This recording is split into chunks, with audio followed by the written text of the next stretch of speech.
We are back yet again for one hell of a weekly podcast. I'm talking about cricket.com's Monday Night Live. My name's Avni Shegdi, and as you can see, the ever-present Nikhil Popat, and as well, Akshay Kumaraswamy, who has a lot to tell us in this one.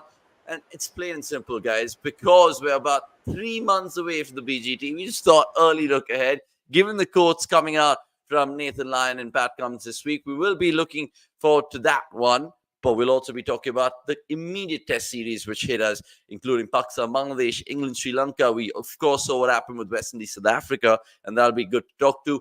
About the 100, man, Deepti Sharma and her heroics. We have, of course, the biggest fan in the house of Deepti who will have his say. And, of course, the Oval Invincibles living up to that tagline. We'll also get a special guest of ours who's an in-house writer.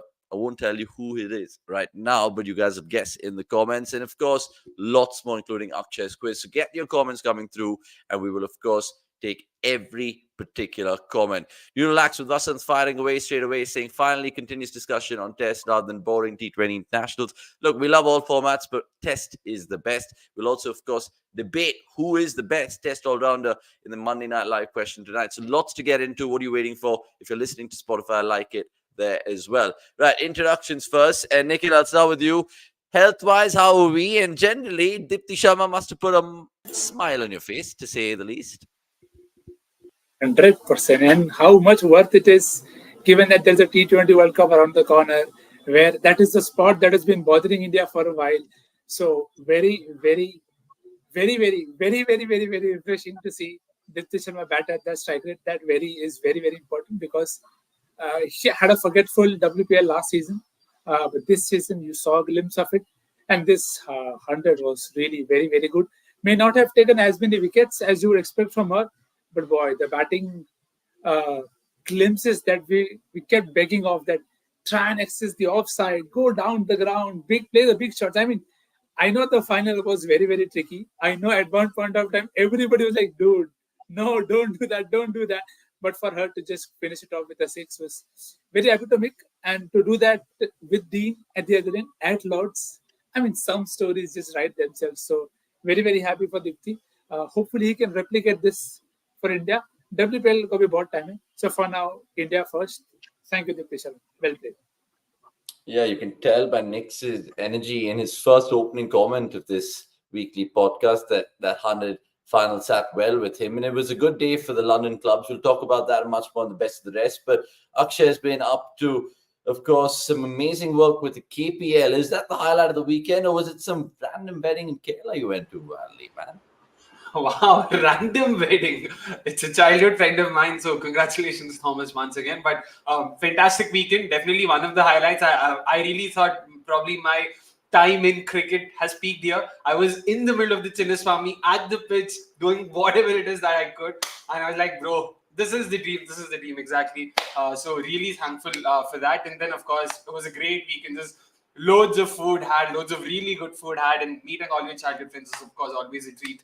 So yeah, have had a lot of fun last 1 week, and looking forward to the next week as well. Yeah, amazing stuff. I mean, essentially, I've had a whirlwind of the week because the Premier League started. So luckily, United won, but then all the big teams won. So I couldn't really have to have a dig at any of my friends. And then you look at even what we did with a recent academy, RX Murali's academy, that we're going to put out later that month. It was a fantastic shoot that we did the other day. And my visa, which I'll tell you all about later as well. So lots of personal stuff, but also professional stuff to get into. Relax, we're talking about best test all-rounder right now. I know that is an indicative of the title of this particular YouTube video, but hold your hats, man. And Darshan, good to see you as well. And we will talk about Deepti Sharma, and lots more things in the 100. And congrats to Akshay Singh Darshan as well. So sweet on him to say that. Right, let's start with, of course, the main chat tonight, guys, and that is, of course, India, Australia. Lots of talking points there. Of course, we realize that people like Cummins, Lyon hasn't won a BGT. Lyon's won one, but Cummins never has. So it'll be interesting to see how Australia turn it around, because if they do lose, and that's 3 straight back-to-back BGTs at home, which I don't think will happen. Right, plenty to get into, but we want to just show you the schedule of that particular tour, and it's interesting to note that they've slipped in a pink ball practice game at the Manuka Oval on 30th of November. So it'll be, I don't know, good times as an Indian Test cricket fan, especially from the 22nd of November. And then you take a look at how everything will unfold the way it will. Let's see how it goes. 5 tests, remember, in this one, right? What better way to bring on our guest, who's an Australian fan and the in-house writer, Anirudh Suresh, who's written one hell of an article about Joe Root, but more on that later, and whether he can catch up with Sachin Tendulkar. But Anirudh, how are you today? Your smile says it all. 2-0 to, of course, Arsenal. And I think that is your weekend. Yeah, that was actually a very good weekend, because I had watched the match in the official pub. We screened the match, so that was a fun experience. But that being said, we were not at our best at all. So I take the 2-0 happily. It was a sort of a nervous performance. But look, at the end of the day, 2 points is all that matters. So, like what Nikhil says, we keep trying. So, just move on and take the 2 points. That's all. Yeah, very true. And Newlax also appreciating your presence. So welcome the MNL on Anirudh. And of course, if you've not checked out Anirudh, even in the shorter contents, go check that out indeed. And shout out to all the sisters, by the way, the Rakis. So before we forget, an auspicious day in terms of siblings as well. Anirudh showing that off. Right, so get straight into it, guys. I mean, Lyon has said what he had to say, which is 10 years of unfinished business. Akshay, I'll start with you. Do you generally think that you're already getting into the India-Australia sort of fever right now, even though it's far, far away? And given that even the Dulip Trophy is around the corner, all eyes will be on this massive series at the end of the year, right? Yeah, I mean, when it comes to men's cricket, that's the next series I'm looking forward to. I know, we sort of received a few interesting comments last week. It's sort of you're focusing too much on India and Australia. Guys, I mean, BGT is BGT at the end of the day. It is a marquee series, whether we like it or not, whether I say it or not. That's how the world looks at it. It's not my personal opinion. That's pretty much how it's being built as well. So I'm also looking forward to it. India versus Australia. We know that India has won down under the last 2 times they've been there, which is why it makes it even more exciting. A full strength Australia versus a full strength India. That's as spicy a contest as it can get. Anil, I'll come to you because next I want him to, of course, just shed a little light on the Dulip Trophy and the build-up there. But when you talk about Australia right now, generally, even Pat Cummins is not going to be playing this white ball tour of England, and he's kind of putting all that eggs in that basket. They really want to win this Border-Gavaskar Trophy, right? So do you think the early signs are there? Australia playing mind games as usual? I don't know what early signs you're talking about, but see, at the end of the day, when the Border-Gavaskar Trophy starts, Australia would not have played a single test match since Feb, I guess, if I'm not wrong. So that's a very long gap. But at the same time, I feel that could just be a blessing in disguise for Australia, because if you look back at the past 18 months, they have played non-stop cricket across formats, and I think the fatigue clearly showed, in the West Indies series, in the New Zealand series. Even though they got over the line against New Zealand, actually they won 2-0 in the end. But you could see the fatigue in some of the players, especially the batters, that even someone like a Travis Head, he scored that 1 century in Adelaide against West Indies, but I think it was bookended by 3 or 4 ducks or some single digit scores, if I'm not wrong. So it just felt like they just wanted to just get through it, because it was the end of such a long period. So I think this sort of extended break in red ball cricket could do a world of good to all those players. And not to mention, the another good thing is that Australia will have most of these Australian players will be, including Cummins, will be playing at least a couple of Sheffield Shield games in lead up to the India series. So that is something I think they do not get enough practice or like proper warm up before the previous BGT. If you look back at what happened in 2020, 2021. And also, I don't know if you guys looked at what Scott Boland said just before just last week. He said that he missed the county stint due to a foot injury, I guess, but he said that this is a blessing in disguise for him because he now gets to do a full preseason with Victoria and sort of, play a lot of Sheffield Shield matches before going into the Border-Gavaskar Trophy. Look, I don't know if Boland will even get a game because Australia have been reluctant to, rotate bowlers. So I don't know how it's gonna go about for Scott Boland, but I feel this is a very, very good, break for most of these players. And I felt like the break already showed in the way some of the players played in the MLC itself. For example, someone like a Smith uh, looked very sharp. Even Travis had looked very sharp. He scored like 6 consecutive 50s. So uh, again, I'm very happy that we are going to see a very well rested Australia versus again a very well prepared India. I think it's going to be a very fascinating series to look out for. And it always is, right? When we talk about India, Australia, especially in Australia, the last two tours have been memorable from an Indian fan perspective. And I'll get Nikhil in right now because the Duleep Trophy starts at the beginning of the next month. And we've seen the squads.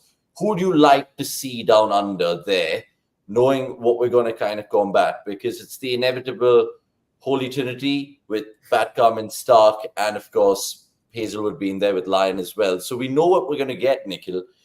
But do you want to see any fresh faces from an Indian lens? Yeah, firstly, just have to acknowledge how humble Anirudh is about an India-Australia series in Australia. These are rare moments in our life, and again, this is not hyperbole or exaggeration. A lot of us have spent timeless amount of time fearing when we get up what will be the score be, how badly will India be hammered. So to come from there to be hearing that India will also be well prepared for a series in Australia, good music to the ears. But it just tells you why the rivalry is built up how it is and why it is important that India are having so many people play the Duleep Trophy, and you could really pick a lot of pacers because I feel that's where the game will eventually lie.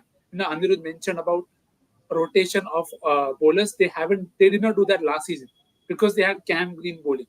But this season, Pat Cummins has already mentioned that Cam Green will bowl more, Mitch Marsh will bowl more, which is where in the upcoming Duleep Trophy, I want to see if Avish Khan has a slight outside, edge that, okay, this guy could come in. Whether Khalil can get a look in, whether Prasidh gets a look in. Because Siraj, Bumrah are there. But the third pacer, again, Shami, assuming hopefully he's the third. So Shami, Bumrah and Siraj are 3 done. But who will be the fourth pacer? There is a very clear gap there for India to fill. And Duleep Trophy, I think, will be a good time to see what progress Prasidh has made after the disaster tour of South Africa. That what else do we get some control, or do India go back to Akashdeep, who played in the England series? Now remember, Avish was with the squad but did not make his debut, and he's been among the wickets in the Ranji Trophy as well. So if he can come good, then nothing like it. So I feel a lot of depth will be required in the pace bowling reserves because it's been, I think, India are blessed and sorted that you have Jadeja, Ashwin, Kuldeep, and then you have Sundar to fall back on. There's already 4 there, and only max 2 will play at a time. But Pacers is where I feel India will really have to be on their toes because, bro, you're starting at Perth, then you go to Adelaide for pink ball, and then you have Brisbane, and then you have Melbourne. That is as tough of our first 4 games that could be. And remember, this is the first time first time in a while they will play 5 tests. So rotation will be key for every side in that case. Yeah, even from a WTC perspective, it's kind of petering towards an India versus Australia final inevitably, but dare I say there are some hiccups over there. With regards to India then, Akshay, you look at it from a Gautam Gambhir lens. I mean, he almost has a really tough task in his hands because if he does lose the series even by a slither, it'll be considered as a failure for him, right? Technically, because the last 2 tours have been so well. So do you think he's looking to identify certain gaps like Nick's pointed out with the bowling, but also that middle order? Because I'm guessing, what is it for you as well? So talk me through both. What do you think Gambhir will do, and what do you think you'll do as well if you had to pick the team tomorrow? So with Gambhir, this is something we'd spoken about, right? Like, because we've seen Gambhir only in the limited overs formats for the better part of the last 10, 12 years. We don't really know how does he look at Test cricket. We don't really know what his thoughts are, what his tactics could potentially be. We've seen that only in the T20 format, which is why I'm also excited to see a bit of that. Will we see a spillover effect of that, aggressive strategy and all of that, aggressive strategies rather, from T20 cricket to Test cricket? Will that happen? I'm not sure. And when it comes to the middle order and the kind of options Gambhir would be looking at, of course, there'll be a bit of, who is he comfortable with? Shami, like someone mentioned, would he be fit? We're not sure. So who is he looking at as, Shami's potential backups or replacements? So that way with Gambhir, there are a lot of uncertainties, and I'm looking forward to sort of getting answers to some of those questions. And as far as I'm concerned, personally, I'm just looking forward to watching Bumrah. I just hope Bumrah is fit enough to play at least 3 of the 5 tests, if not more. Importantly, including the pink ball test. We all know what happened the last time India took on Australia in a pink ball test. And that's probably the only happy memory from that series, of course, in 2020. But fingers crossed, it'll be a very exciting test, and fingers crossed, Jasprit Bumrah again will be good for India, because भाई साहब तो cheat code थे, cheat code ही रहेंगे, बस format बदलना है यहाँ पे, and I hope that he continues to be a force to reckon with for India. Okay, putting you on the spot here before I move to the boys and ask them for their test 11s, because ultimately, Akshay, what is your India starting 11 if that first test match had to happen tomorrow? I know we have games against New Zealand in Bangalore in terms of test matches before the BGT, so we'll get an indication of who probably India will go with. So can you second guess for the viewers and the benefit of us as well, what is your 11 tomorrow for India? That's a very tricky question. 4 months away, we're not sure, but he can. Let me try and put a finger to it. Okay, Rohit Sharma, Gill to, of course, open. You've got Virat Kohli somewhere there. I mean, of course, Virat Kohli. Then Rishabh Pant at number 5. I'm just sort of trying to first put in the players I know will start for sure, and then we'll see. You're not picking Jaiswal. Huh? You're not picking Jaiswal. Yeah, that's what I thought. Oh, okay. Jaiswal. So then what? Gill at number 3 and Kohli at number 4, like they because Gill batted at number 3 against England. I guess, yeah. With Jaiswal, it's okay, fair. I mean, I'm guessing that's what India would do. It's just that Jaiswal hasn't played there, and I'm not sure. Okay, fair. Jaiswal, then Gill number 3, Kohli number 4, Pant number 5. Number 6, number 7, number 8. Okay. Number 8, I personally would want Ashwin, but it'll be one of Ashwin or Jadeja. I don't think they'll go with more than one spinner there. Number 6, number 7, I'm hoping Rahul. I'm guessing Rahul will be there at number 6. Who were India's middle order batters? यार, KS Bharat था वहाँ पे, अच्छा, Rajat Patidar, Sarfaraz Khan. Sarfaraz, yeah. Yeah, okay. You guys think Sarfaraz could be a part of the 11? I don't think so, yaar. I doubt they will start with him. Stand by Max. Stand by, probably a part of the squad at best. So number 6, Rahul. Number 7, I'm not sure who they'll go with. I guess someone like a Shardul Thakur could potentially get a look in by virtue of being a pace bowling all-rounder. 9, 10, 11, I've got Shami, Siraj, Bumrah. That'll be my sort of, that'll be a full strength 11. Number 7 पे कौन होएगा? मैं तो शार्दुल ठाकुर को number 8 पे डाल के, अश्विन को number 7 पे डाल के, I'll probably go with something like this. Okay. You don't think Gambhir is going to open with Arshdeep? The batting? Why not? I mean, might as well go for it. यार मैं तो कुलदीप का भी सोचा. To be honest, Kuldeep actually would be a very good shout as a spinner, like as a sole spinner. But yeah, Ashwin's batting abilities would probably, give him an edge there. Yeah, and I don't know India whether they'll take a punt with just Akshay Patel, the batter, because he can bowl a bit and slot him in as another left-hander. And even that KL Rahul conundrum, whether they replicate what they do with him in ODIs, but in tests, so then Pant could probably bat 5 or 6. Nikhil, where do you disagree with Akshay there? Because it's not so straightforward. I know that BGT doesn't start tomorrow, but again, if we had to hypothetically pick it out, it's not as what meets the eye. Yeah, 100%. I was just making the team for myself where, okay, I think the top 5 just pick themselves. I don't think that is changing. And hopefully that doesn't change to illness or anything else. I think we could potentially see maybe it's very interesting that I want to see who keeps if Pant and KL both play. Because Pant hasn't kept in a longer format, and it's not easy. and especially when it's a very tight schedule, you have a lot of games there. So maybe Pant could be the guy who bats at 6, Rahul bats at 5, and then I would potentially go with Jadeja at 7. So that gives me option to play 4 bowlers. 3 pacers are sorted there and then. I think the eventual question comes down to whether you trust Ashwin more or you really want to go with the 4th pacer option. Now, that's where I think the WTC was also decided there, whether you want to go with an extra pace option in those venues or you rely on Ashwin to give you control. So I think that's where I think Shami probably will be the biggest answer there. Because if you have Shami fit, then you can play a spinner here. But if you do not have Shami fit, then I think India will be tempted to play Shardul just for the sake that you want that extra seam bowling option. Because, see, to be very honest, it's only Bumrah that you can trust at this point of time. Siraj has done well, but you don't quite, I don't know why, maybe it's just me, but you don't think that you can completely trust on him to lead the attack in case Bumrah goes here and there in terms of illness or he has to rest. So that way I feel Shami's fitness will decide if the number 8 is a Kuldeep or Ashwin or a Shardul Thakur. So I think that is that. I think the rest 10 probably pick themselves. And sorry, just to add, I agree ki Jadeja over Ashwin, because I'm pretty sure India would want this would want a batting all-rounder, not a bowling all-rounder. So yeah, Jadeja's batting definitely. And matchup bhi hai. I mean, Gambhir loves right left. A lot of righties in Australia.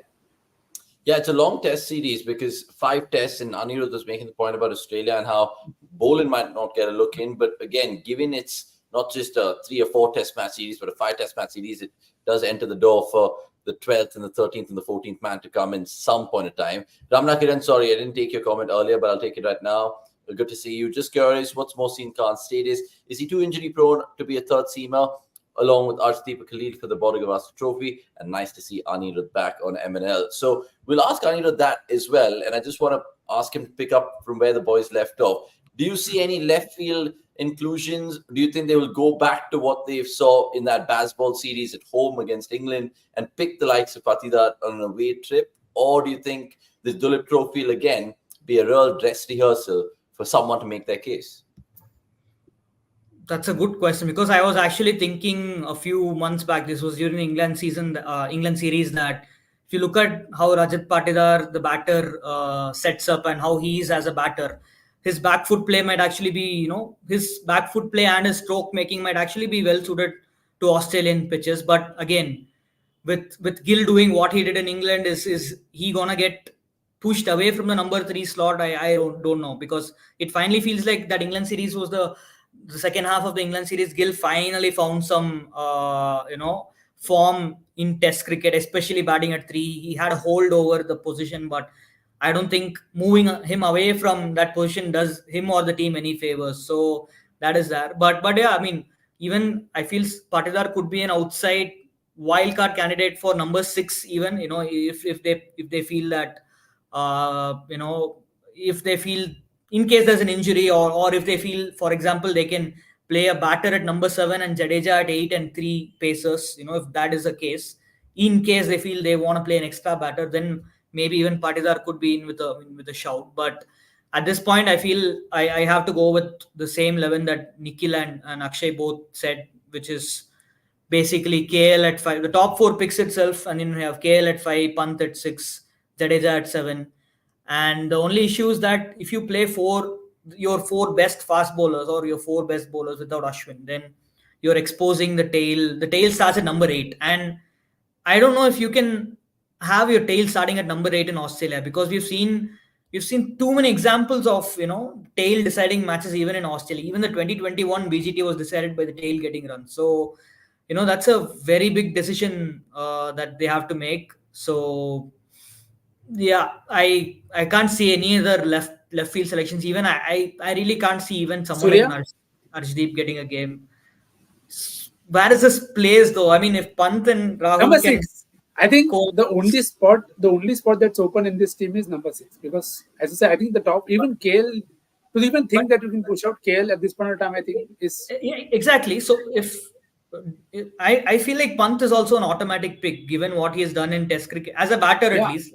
Let's assume that he's gonna play as a batter. Then I feel automatically Pant is a automatic pick because of his track record away from home, because of I think he scored a century in South Africa the last time he batted last time he batted in Test cricket was a third innings stun in South Africa, if I'm not wrong, in 2022.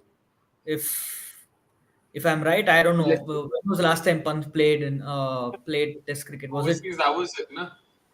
England? Uh, Let's just confirm. oh, maybe the one-off test was it against England?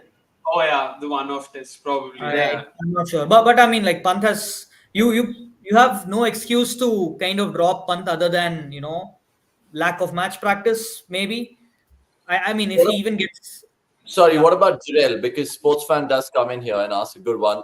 Given what he did against England as well, would you take that in? Or again, if he also does have a crazy Dulip trophy, does he come into the selectors' minds again?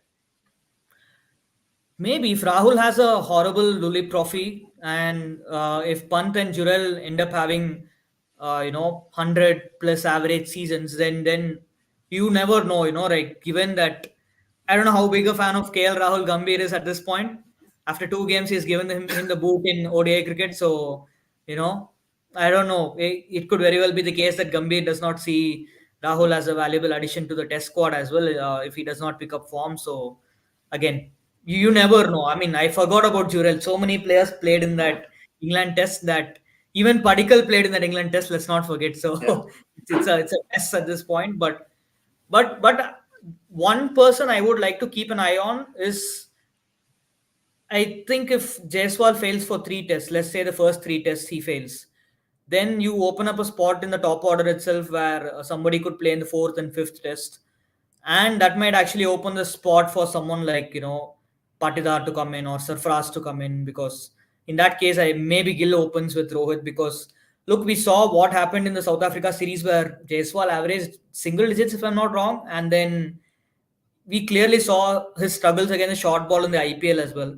I know he did not play the World Cup, and the Zimbabwe series was the Zimbabwe series. You really can't, kind of make anything out of it. But I feel that's another plan that Australia will kind of hammer Jaiswal with, especially with both Cameron Green and Mitchell Marsh available in the starting 11. They might even use Cameron Green as a specific weapon against Jaiswal, because we saw him do it in the Ashes last year. Like he was just bouncing out Duckett, Pope, and all those guys non-stop. And that was Cameron Green's only role. They don't care about his bowling average. They don't care about his strike rate. They just want him to do a specific role. So, yeah, considering we start off at Perth and then move to day-night tests in Adelaide, and then the third test Adelaide. as MCG, if I'm not wrong, third test, or Brisbane, and then you go to MCG, and then you go to Fourth Brisbane. is MCG, third is yeah. Brisbane. Fourth is Brisbane. So you're gonna have the 3 most spiciest venues as the first 3 tests of the series. So in that case, I really won't be surprised if Jaiswal gets the boot after the third test, in case he does not get a 50 or something. So that's something to keep an eye on, I feel. Yeah, this is an Australian fan after all speaking, so we'll take that with a pinch of salt. But good points there. Before we just wrap up this conclusion of the BGT, Akshay, there was a comment earlier ago with the inevitable question: whenever you go to Australia, you go to, of course, pretty much equipped with a fast bowling all-rounder. The last time we had Thakur, we had, of course, cameos from everyone. I think Sundar played his part because India were just so struck by injuries and different things at that point in time. So are we looking at anyone of this ilk to take this time around? And who would you think would fit the mold right now? Do you think it's still Shardul? Someone like Nitish can be blood in? Talk to me. I mean, Shardul is the incumbent, so just by virtue of that, he would definitely, be considered. Pandya with Test cricket, I don't see Pandya playing any red ball cricket going forward. यार मतलब उसका हो गया red ball career, तो उसने खुद बोला भी है कि नहीं होता. My body does not or cannot handle that load. So, man, that we're talking about a 5-match series here. Nitish Reddy, again, very lovely prospect. Yeah, looking forward to watching more of him going forward. But you cannot possibly think of handing someone like him a debut down under. बंदा बेचारा खेला भी नहीं है वहाँ पे. Batting मुश्किल होगा. Bowling में दिक्कत होगी. So, as sort of tempting as these options might seem, I wouldn't go for them, yeah, because Nitish has absolutely no experience. पहले उसको international cricket खेलने दो. I know, like there will be one school of thought that talks about, you know what, just baptism by fire. उसको देखे तो देखो. You never know. I mean, last year with Pakistan, we saw the likes of Amir Jamal and all of them do well by playing for the first time for Australia. I mean, in Australia, but yeah, I personally am not. You know, that is how spoiled for choices we are, that after 2 tours to Australia, we think randomly किसी को भी ना Australia में छोड़ देते हैं. अच्छा करेगा. And it's a good place to be, but it's very, very tricky. And you don't want to ruin somebody's, especially an all-rounder. So I think that makes it very, very particular for Gambhir and everybody to be very sure. As you know, Anirudh pointed out, that's a good hint that be very specific with your role. That if you're getting him in, what is his exact role, and stick to that, so that it helps you manage the workload of everybody better. Just to add to Akshay's point, like Amir Jamal, you had Kuram Shazad, there is Shamar Joseph, Kevin Hodge, even Kevin Sinclair. So many debutants. I love how an Australian fan is talking about debuts not going well. Nice. One in the last 1 year alone. So it feels like sort of the Australia aura is like kind of washed. It's overblown right now, you know, in terms of, you know, it's a bad place for debutants because you've seen so many debutants do well. I mean, I can even go back. If I'm not wrong, Glenn Phillips scored a 50 on debut at SCG. I think. Yeah. I mean, even before that, Tom Blundell scored a century at MCG. If I'm not wrong, I think. As an I mean, that was a decade back, but I'm just saying in recent times. Who? Faf. Nikhil bhai said. Oh, but again, we are going too back. I'm just talking about the last 4 or 5 years. So, you know, I mean, I guess you can just throw them and say, hey, okay, it's cool. We have already won 2 series. What's there to lose? And like, just play them. Play the kids. I mean, from a Gambhir perspective, he needs to take it from a WTC perspective, because if he can get that trophy in his cabinet, people will definitely love him. Parth, welcome to the chat. Is India the only team who overhypes Champions Trophy 2013 a little too much because Australia won it multiple times and West Indies have won it and people barely talk about it? I mean, it's also hype because of the manner we won it, and of course, how Dhoni was kind of touching everything which turned gold at that point in time, because he was literally winning stuff for Chennai and India, and it was a golden era for MSD and the men in blue. Right. Australia a little bit then, because can we second guess their 11, Anirudh? And more importantly, again, will Smith open? Should he open in tests? Yeah, I think the 11 is already written out. I think that it's going to be the same 11 that played in New Zealand. It'll be Smith and Khawaja opening, Labuschagne at 3, Cam Green at 4, Travis Head at 5, Mitchell Marsh at 6, Alex Carey at 7, Pat Cummins at 8, Mitchell Starc at 9, Nathan Lyon at 10, and Hazelwood at 11. And I feel you'll see, I'm sure they're going to make changes this time in terms of the first 2 tests. You'll see the big 3 play, and then Boland maybe replaces Hazelwood in the 3rd test. Maybe Starc sits out 1 match and those kind of changes. But yeah, I mean, I definitely see Smith opening, because I really don't know what else they can do at this point. Because if you look at, I was checking some numbers out since 2022 in Sheffield Shield cricket, there are only 2 openers who have averaged over 50. That is, one is Cameron Bancroft and other is Matt Renshaw. And Matt Renshaw's sample size is very small. He has scored about 350 odd runs and his average is over 50, but 200 of those runs came in 1 knock against New South Wales. And he's been opening the batting for Somerset in the county championship, and he's had a pretty poor season where he averaged around 27.6 or 7. So I can't see them opening with Renshaw. Bancroft has had a very good county season as well for Durham. I think he averaged close to 60, and he's been getting very good runs in Sheffield Shield cricket as well. But I don't see them playing Bancroft over Labuschagne, or Cameron is not getting dropped. The only other candidate is if Khawaja gets injured, or if they want to drop Travis Head, which both of those things, unless Khawaja gets injured, he's not getting changed. And there is no way I feel like they're going to chop Travis Head, not against India especially. I mean, even in his worst form, I don't think they'll drop Travis Head against India.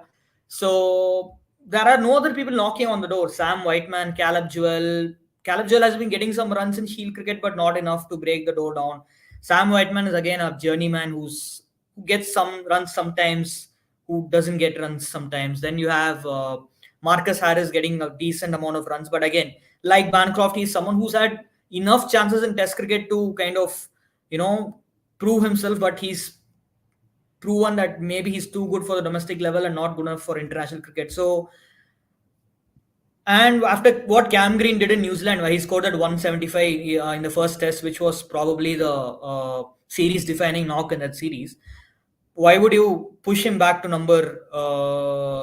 push him back to the opening slot, and with his bowling workload, you don't want him to be opening the batting and then coming out and bowling like 15, 16 overs per inning. So, look, they made their deal. I feel like Smith has to live with it right now. Australia have to live with it right now and open with Smith and Khwaja.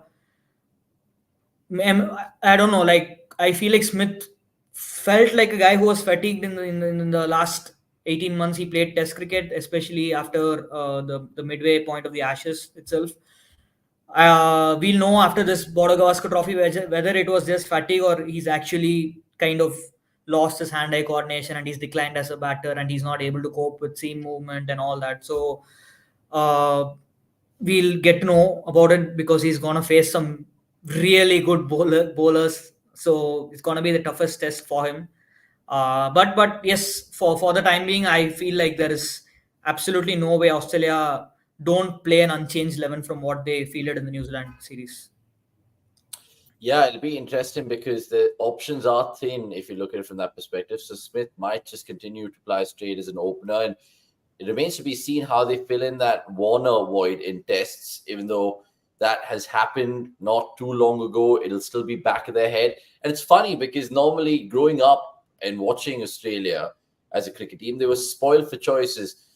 In the early 2000s for openers, I mean, Hayden Langer come to mind, but they had great backups in Slater. They had, of course, then Blewett did that for a while. So they had amazing names as well. Who are the backup seamers for Australia? In respect to asking, he guesses Lance Morris, Jai Richardson, Bartlett. Do you agree with him there, Anirudh?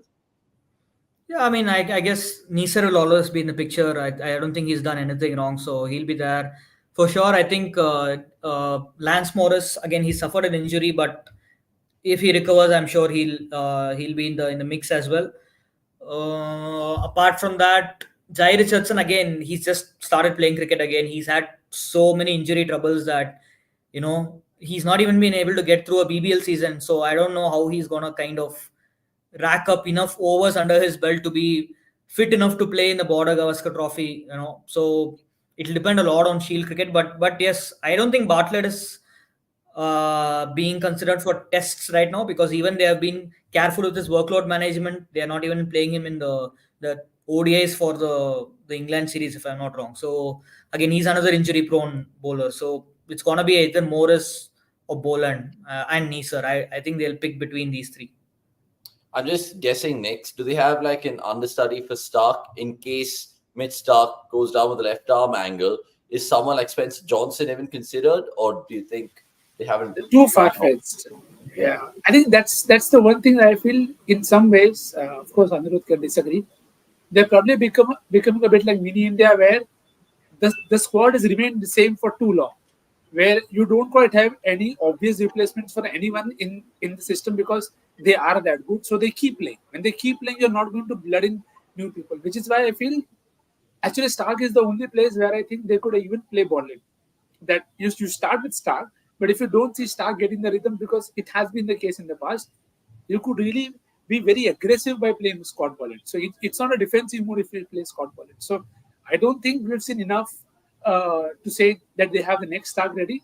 I think they have Neser and Boland, which I think should be sufficient enough because Cam Green is going to bowl along, and Mitch Marsh will also come in as a partnership breaker. So I think for this BGT at least they are sorted.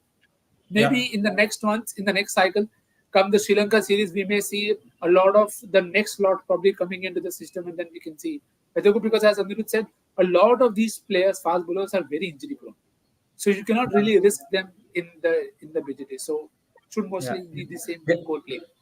Just to add to Nikhil's point, I guess they tried this transition with Richardson debuting in 2019 itself, if I'm not wrong. But it's been 5 years and he's had a horrible luck when it comes to injuries. So I don't know. It's just that it's one of these weird situations where the only time where the big three did not play together was in the Ashes 2 years ago, and that was because Hazelwood kind of did his. I mean, he had a side stain in the first match itself, and so he had to spend the rest of the series on the bench, which Boland came in and what happened after that. So it's again, but I totally agree. They have enough backup for the BGT right now. But again, if they suffer a crisis like what India did 2 years ago, then things might get very, very interesting, because I genuinely don't know who's going to come in and play. If I don't know who's Australia's Natarajan, I don't think Ben Ashes is going to play Test cricket. So I don't think so. But I think somebody asked about Dan Worrall. I think he's permanently moved to England. I think he's now playing in England cricket as a local player, if I'm not wrong. So his time is over, unfortunately, and he's in his mid-30s and he bowls 120 odd, perfect for English conditions with the Duke's ball, but I don't think he'll cut it in Australian wickets anymore. So I don't think Worrall is in the option. Yeah, more Darren Stevens to me there. Santosh Udupa, thanks for this. We'll talk about all the IPL kind of news in the best of the rest in just a bit. We're wrapping up this whole BGT talk, and what better way to do it by just debating right now who the best Test all-rounder is, because that is the question of the day in the Monday Night Live this week. Who is it right now? Is it a clear winner? Is it Ben Stokes who runs away with that accolade right now? Let us know. Your time is imminent in the comments. We'll get the boys to, of course, have their say, but Anirudh did some digging in terms of the numbers as well. So first, we'll show you the all-rounders overall since 2022, right? Because it's only fair that we kind of get a good sample size, and it's the usual candidates. You look at someone like Ben Stokes, but there's also someone like Joe Root who bowled extensively in that tour to India. And then there's people like Cam Green, who is still relatively early in his Test match career. Jadeja is always going to feature in this kind of list. Cummins, Ashwin, and Mehdi Hassan Miraz from Bangladesh. So as you can see, what we've done is essentially talking about all-rounders in the longest format with 500 plus runs and 25 wickets. And that's what we kind of mustered. So I'll get Anirudh to have his say in just a bit. But Akshay, can you probably do the math and tell me that, okay, fine, Ben Stokes is the ultimate winner here, or do you see someone else that you feel? Ben Stokes तो इस list के शायद top 5 में भी नहीं आएगा मेरे भाई. All-rounder, I'm strictly sticking to the term all-rounders. Numbers thankfully back me up there. Ravindra Jadeja, the all-rounder, has definitely been miles ahead of anyone else. Numbers also back me up there. So he's got the second best average amongst all those all-rounders there. He's got the second best bowling strike rate amongst all those bowlers there. He's got the best bowling average of all those all-rounders in the list that we just showed. Clearly showing that, boss, he's been very good for India, both with the bat and ball. And I cannot stress enough of how good Jadeja, the batter, and importantly, how crucial Jadeja, the batter, has been to India's fortunes, both abroad and at home. So very happy to see that. And again, I don't think there's any point talking or debating who else could sort of, give Jadeja a run for his money, because he's really been good. He's like, मतलब आस-पास भी नहीं है. Like, if you want to say Ashwin's been so good with the ball, batting average of 22 यार, मतलब ये तो Shardul Thakur भी अपने मतलब on his days will give us. Like, it's not something that you would sort of have a player for. Similarly, with Joe Root, if you look at a batting average of 50.94, but a bowling strike rate of 82 hardly cuts it. Same is the case with Ben Stokes. Yeah? I mean, these numbers, at least with Ben Stokes, sure, he's been a decent enough bowler, but again, fitness issues, fitness concerns, and all of that have only hindered his ability to act as an all-rounder, play as an all-rounder. We've almost seen him play as a batter in far too many matches now. That's why Jadeja, the all-rounder, really is miles ahead of the rest. Yeah, and introspect saying by stats, Jadeja is clear. Angelo Matthews saying Santosh Udupa. Mars saying Nani code 4. Nix is an evident winner here. We've been watching a lot of Test match cricket in the last 24 months to 36. There's no real standout, even though they've had some incredible performances individually. So where do you stand in this? Yeah, I feel the same in terms of Jadeja probably stands out leaps and bounds because of his batting improvement. Because with the ball, you always felt he was always thereabouts. But it is the improvement with the batting that you see that he's unstoppable. He could make it to any side, even as a batter. at number 6. So that I think speaks volumes. This also was a section that I wanted to recommend because a lot of times we recommend that great all-rounders, but they don't bowl much or they don't bat much. So case in point with Ashwin, you love to see him bowl, but he doesn't bat as much as you want him to. Similar is the case with Ben Stokes. You want to see him bowl, which is why I am flabbergasted that ECB allowed him to bowl in the 100. I could not for once believe that.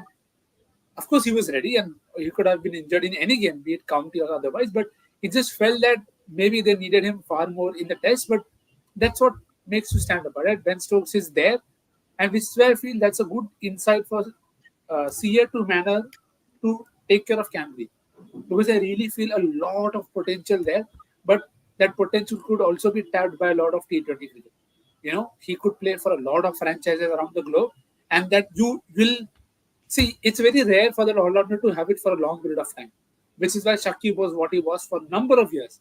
So for Cam Green to find that spark and keep that spark, he needs to be preserved, and you can't spend all of your energy playing a lot of cricket. So I think that's what Jadeja has also done. If you see, yes, he's played in other formats, but it's really, I mean, in white ball cricket, you could question him. In Test match cricket, you can't even think about questioning Jadeja. So that's where I feel Cam Green can potentially get. For now, I think Jadeja runs very, very clearly, nicely, and as much as you would want to be, Stokes and Ashwin thoda piche, considerably. Okay, interesting. Let me know if you guys agree with Nick's in the comments. And Anil, we show the numbers of the overall scheme of things. We often tend to judge an all-rounder how he goes away from home, and you, of course, picked that out for us. Can you just talk me through this table and what you feel is the best all-rounder right now in Test cricket?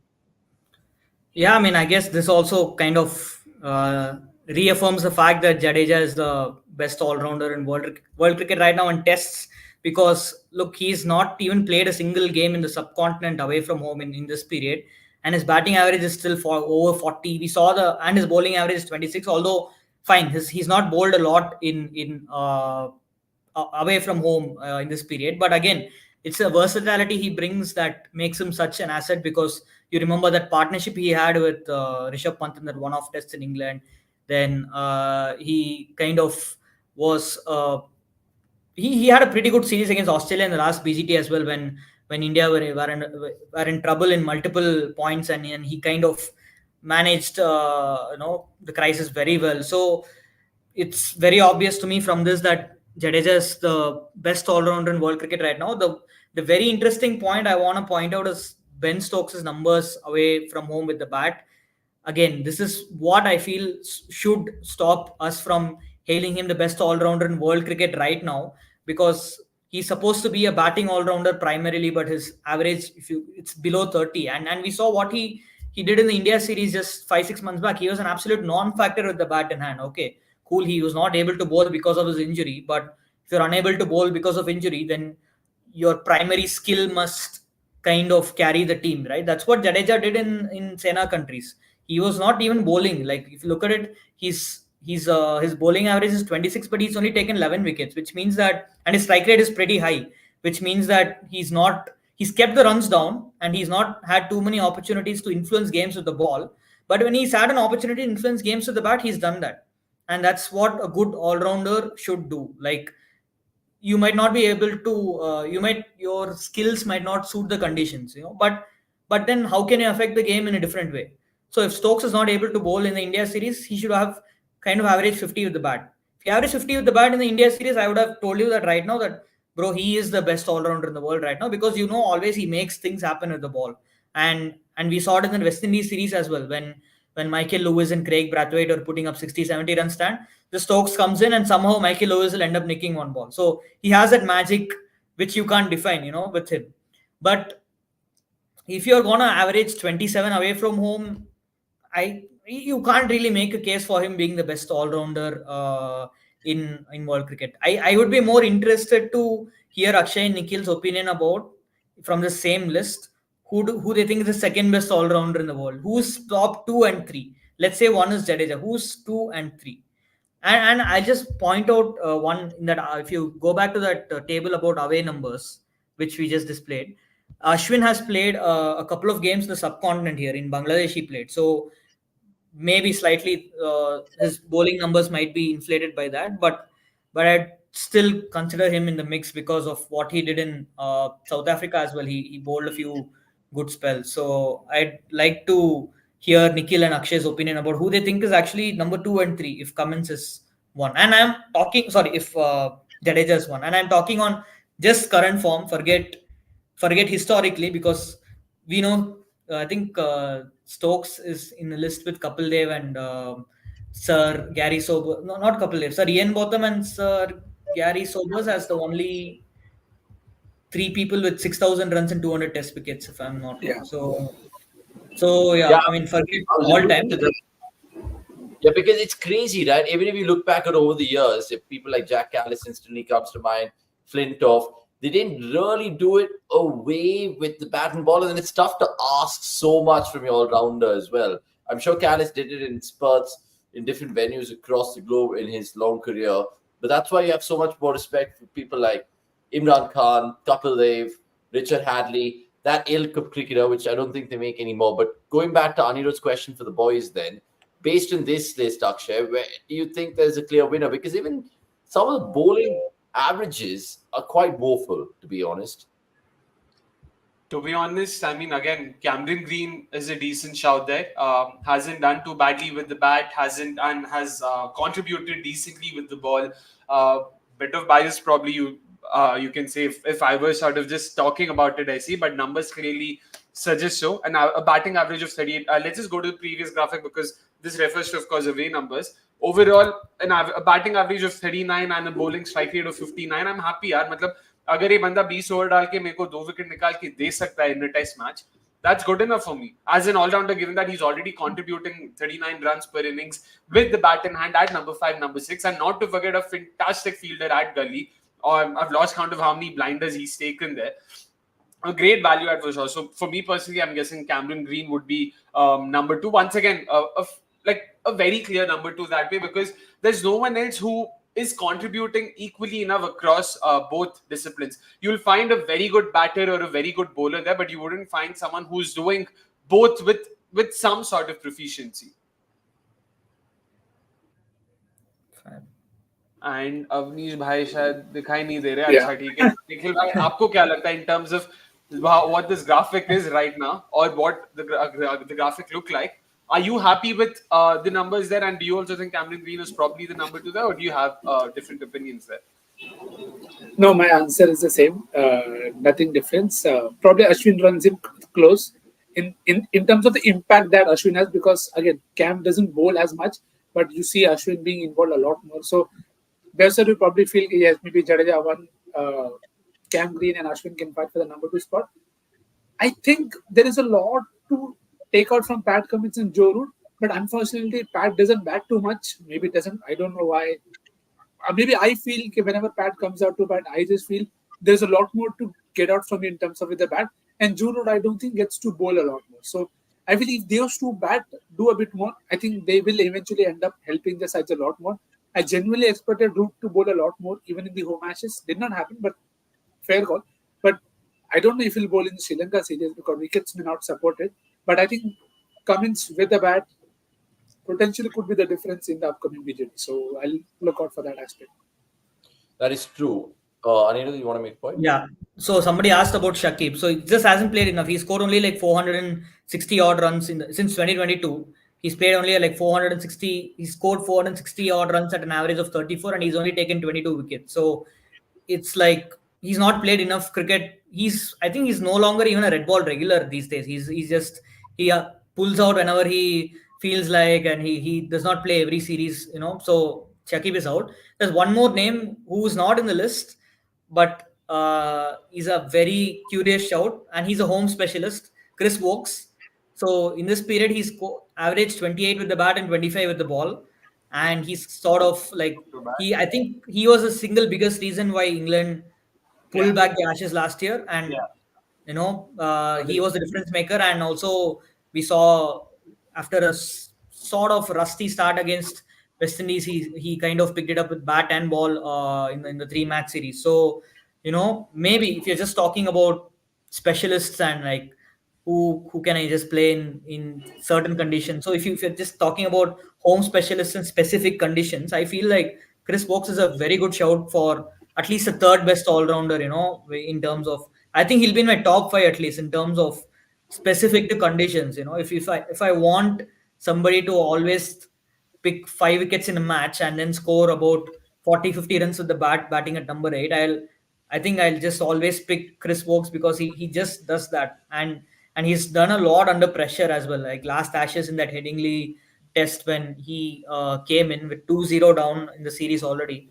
He had a 100-run partnership with Brook, and England were really struggling. It felt like once Barstow got out, it was like it's going to be 3-0 and the series is going to be sealed, and Wokes just played a brilliant knock. So, I feel if you are just forgetting about conditions and being heavily biased in terms of this home specialists and all, I feel Chris Wokes is a good shout for somebody in the top 5 at least. I'll put him over Mehdi Hasan Miraj for sure, and I feel he contributes to the bat more regularly than Ashwin does. So I feel in that sense he deserves Why to not be. Jason Holder? I mean, I'm pretty sure numbers probably he's not played enough or something. But I'll tell you exactly why. Because he averages more than Joe Root with the ball in the last 2 years. He averages 49 with the ball, while Joe Root averages like 48. So I don't think Holder is like he's like Sam Curran ODIs right now, where he's a batting all rounder when he bowls and he's a bowling all rounder when he bats. Yeah, Jason Holder is a good shot from Santosh Udupa in the comments as well. I mean, people might be even hinting towards Dharendra De Silva at home. I don't know how his numbers stack up in Sri Lanka. It might be a small sample size. That Vian Mulder, I think that's where the chat came out from. Nikhil to suggest such a piece to do in MNL as well. Holder averages 25 with the bat and 49.1 with the ball since 2022. And I don't know. Exactly. Just needs to swap it. Exactly.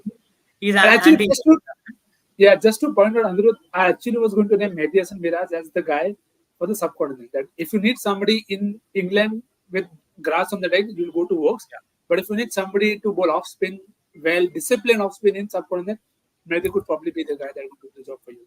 So it's good and funny how you can stereotype people, but they can still come up with as game differential value. And let's see if Mulder can do that for South Africa. Somebody I feel has the ability to kind of be a proper all-rounder is, I think, Rachin Ravindra, maybe like a couple of years down the line. He's started to bowl a lot, and even he did well in the Australia test as well.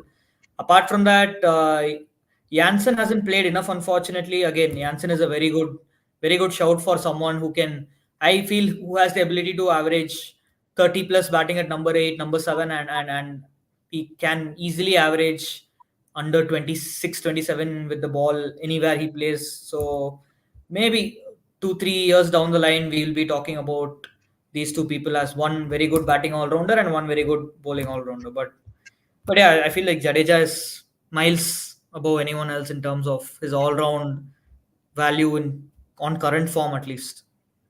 We've talked so much about Jadeja, but Avnish hasn't smiled. I'm disappointed. No, I mean, it's hard to look past him, man. I completely echo your guys' thoughts. And in respect, also guys saying that in all-round category, difficult to analyze as many bowling all-rounders. Some are batting all-rounders and other pro all-rounders. Like Alice was almost a pure batter with that 56 average. Yeah, there's so many who come to mind who used to do in the job for their team. I think even Jasurya, even though he had an impeccable ODI record, picking up 300 wickets odd, I think he was also very timer in terms of the Sri Lankan cricket, in terms of tests that they played, right? So, look, fascinating chat that, and it's not a straightforward winner, but we generally feel Jadeja probably pips the raw in terms of the numbers. One last point I want to make there's someone else who averages 41 with the ball and 41 with the bat and 26 with the ball, and that is none other than Travis Head. So maybe a shout out for Travis Head as well as someone who is reliable. The last person I wanted to hear. See, the headphones fell. They don't want to talk about it. He makes things happen with the ball. Let's be honest. Like, I think you guys have to give it to him. He makes things happen with the ball. Just be happy that he got Klassen and Marco Jansen out. Just be happy. That's it. Thank you. Even though I hate to say it, I kind of agree slightly with Anirudh there, but he's not the best. He has to do a lot to, of course, pip Jadeja. But Anirudh, thank you so much for your time. You've been excellent in this Monday Night Live, and we will catch you soon. Go check out all his written articles available on the website and the app, and download cricket.com. Another reason for you guys to do so. So, Ani, we'll see you soon. Thanks so much for your time. Yes. It was great being here. Bye. Thank you. Cheers, well done, superb. So Anirudh, of course, having his say about the BGT and the Test all-rounder. If you guys like that, please hit like right now. We'll continue with all our chats with regards to what is happening in the world of cricket. Consistent gaming, constantly spamming us saying, why didn't Albie Markle retire so early? I mean, he was a good shot in terms of all-rounders. 100% agree with you over there. Right, time to talk about the best of the rest then. And that is quite a things together.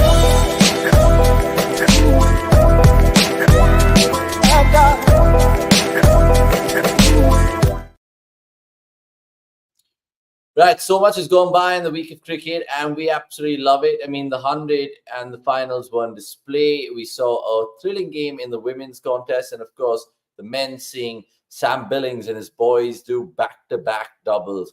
Literally, it's fantastic from an all invincible point of view, but we'll start with the women as always. And Nikhil, again, we've seen some fantastic 100 action throughout the tournament. I was looking at some of the catches, some of the individual spells, and of course some of the knocks. But again, that final from Deepti, because we're Indians, that catches our eye. Do you think there's any other big talking points in the women's competition apart from the final and Deepti? Quite a few. I think the general play, I think, was far better in terms of how much you want to watch in terms of tactics and other things, because you saw a lot of different set of individuals come through. This was the first season where I didn't see Sophie do Sophie Cleston things, and that's a first. It's a very rare miss for Sophie to be in that spot. So I think that is something that was a very good learning. You had Beth Mooney, Catherine Bryce having one of great individual performance, but a lot of the setups didn't quite come good as they should have. But Annabelle Sutherland had a great 100. I mean, you would love to have an all-rounder to have a season like that where you're coming in, scoring quick 50s, less than 30 balls for the people we know who love them. And of course, you have wickets to boot there. So in terms of a lot of impact, it was good to see a lot of new people come good. But at the same time, Chamari didn't quite do well. Smriti Mandana had a meh time. Richa Ghosh didn't quite live up to the billing. So it was good in terms of new people coming to the party, and that is always good for the game. And of course, with new people, Deepti Sharma, very good, very, very happy. You have to bring her up because tight bowling, and she batted at a very crucial spot. I think personally, Heather Knight is probably the captain who's brought the best out of her. And I think you can also check out something that Gaurav has written about Deepti on cricket.com about how she's combined with Heather Knight in the past, and that's really helped her grow as a player. So, Heather Knight, if you're listening before the World Cup, please have a pep talk. Thank you so much. Yeah, in fact, I'll just plug in that Deepti Sharma article, which is available right now. Here it is. Deepti Sharma's new batting avatar is everything India needed to be. Akshay, did you see it live? Did you, of course, catch up with it through the highlights and social media clips? Where were you when this happened? Yeah, just social media clips. I was, let's just say I wasn't thinking straight and was fairly busy when all of this was happening. But I did catch I did catch a glimpse of the clips that have gone viral. The entire sort of setup, reacting to the six, and then I just jumping all over the place, and it was great to see. That's essentially what we also love watching cricket for. And good on Deepti Sharma. I even remember seeing a couple of those graphics that went up on cricket.com's Twitter feed wherein Deepti Sharma's dot ball percentages were being spoken about. Yes. 49% at the end of last WPL. That came down to 32% at the end of this WPL, showing a very clear change from her in terms of showing a lot more intent. And then, of course, at the end of the 100, this time she had a dot ball percentage of just 27. Going on to show ki, boss, Deepti Sharma, the batter's probably arrived right now. Yeah, it's well depicted in those particular numbers over there. I'll just try showing it to you all further. If I can just, just do it this way. I mean, quite a tournament from an Indian POV. And no wonder she's been hailed as one of the best all-rounders in the women's game right now, and understandably so as well. Right, Nick's men's chat then, because Sam Curran, Adam Zampa, who else really performed for them? Pretty much all the usual candidates. Tom Curran, of course, and Will Jacks, not to forget him for the Oval Invincibles. But Sam Curran, man of the series. Was there ever a doubt in the men's scheme of things when the tournament started, or do you think it could have been, again, anyone to win the 100? Yeah, I mean, when we also previewed, we genuinely felt that Oval have most of their bases covered. Uh, and I think the thing that really helped Oval was the fact that it was a low scoring tournament where you had the ball do a lot, which I think personally I love to watch it. So it's the base that they have in terms of you look at the options. They go from Sam Curran to Tom Curran to having someone like a Sakib Mahmood who missed out on a couple of seasons for them, but they held on to him. And boy, he repays their fate with a spell for the ages in the final, taking a 3 for in 7 balls. So it just tells you how secure that setup is in terms of the variety of options that they have. You have a Nathan Souter in there, and Adam Zampa who's gone wicketless probably just once in the entire season. So regular performers, but people who know their role inside out. So I think that is something that really helped them. Uh, Even Sam Curran was promoted up the order. So as Ramana Kiran says, some things just aligned for Sam Curran. I am not complaining. I love to watch him back. But at every point of time, you had a lot of crucial contributions from whether it is Donovan Ferreira and others in the part of that set. So I think it was a very good, probably well deserved to win for the best team in that entire competition. Yeah, I mean, some fascinating numbers and some good catches. We saw a lot of thrilling games as well. That one which went to, of course, the first ever Super 5. And it was Chris Jordan and Kieran Pollard who walked out for that and then got it done. Imagine who would you? I mean, if you ask anyone, there was a Super 5. Who would two guys would walk out to bat?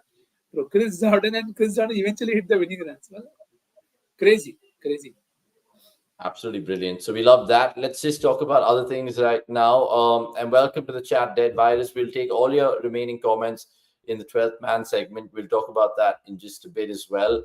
And Santosh Shurabak always has some questions up his sleeve. Right, quick update on what's going to happen. And if the World Cup is in jeopardy, the Women's World Cup, that is, which is, of course, slated for October. And given the current climate in Bangladesh right now, that is kind of worrying. I know Elisa Healy has come out earlier today and said what she had to say, which is, I don't think it's going to be Bangladesh, lads, as the destination. Akshay, any news on that front? And can you give us a quick update, please? Yeah, I mean, India has made it very clear that they won't be hosting the Women's World Cup. That's for sure. So India is definitely sidelined. Sri Lanka, because they will be in the middle of a monsoon season, again, won't be able to host it even if they want to. We all remember the Asia Cup that happened last September itself was marred by rain. October is where sort of monsoon will take over Sri Lanka, at a higher level, at a larger level that way. So yeah, Sri Lanka is ruled out because of that.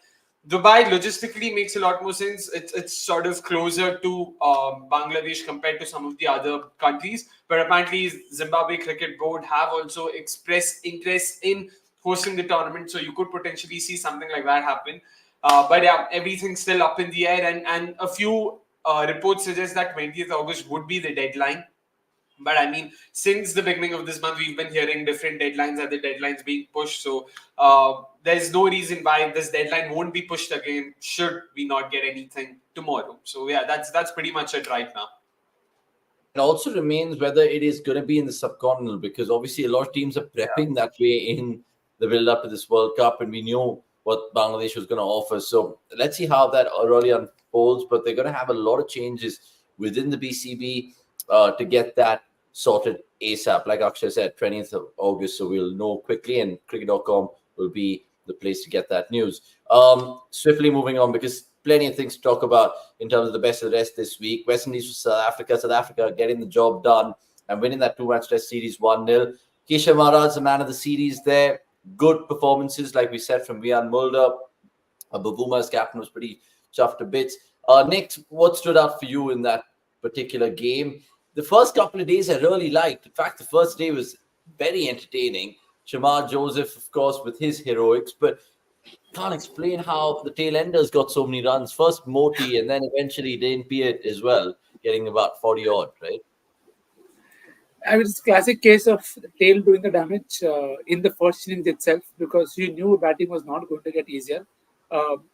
Personally, pretty chuffed for Vian Mulder. I think the guys had quite a rough time in terms of up and down, and a lot of things have happened, and he would have wanted to put in a great show, and for him to eventually pick up a 4-4, because South Africa knew they had to strike. They could not have afforded West Indies taking any big lead. So while Jason Holder did his best with a good 50, I think Vian Mulder just broke the game very, very early. And I enjoy slow scoring games. So in such cases, the tail has to score runs, and eventually I think that's where South Africa ran away. Jaden steals the word for it. Excellent six for him. You love to watch them play together, and I genuinely hope West Indies can take care of these two guys in Shamar and Jadon Seals, because it's a very good kind of core to build with. That okay, you have a couple of guys with Kemar, and if you can have few more backups ready, good place for West Indies to be some quick, fast bowling in whites. So sadly, series is gone, but probably batting was always going to be tougher given the nature of the deck. So I'm not too disappointed. Happy for South Africa. Yeah, very happy for South Africa because their coach conceded as well that, look, the WTC final is still on if we win our games, and they have a decent run of games at home. So who knows? Maharaj, Bavuma, and all the experienced lads there in that Proteas setup could eke out a little bit more wins. Speaking from a West Indies perspective, again, Craig Brathwaite conceded that first innings totals was a big, big disappointment for them. We saw that especially against England not too long ago. So lots to consider from a West Indies perspective, as always. I want Akshay to talk about the Pakistan-Bangladesh series and what that essentially entails for the WTC, for both these test teams. What is the previews and the research that you've been doing? Very little in terms of research, but yeah, we have a couple of updates. So Pakistan have announced, some of their sort of playing members. Amir Jamal, of course, misses out, but importantly, they will be fielding a 5-man pace attack, no spinners whatsoever. We alluded to this last MNL ki boss.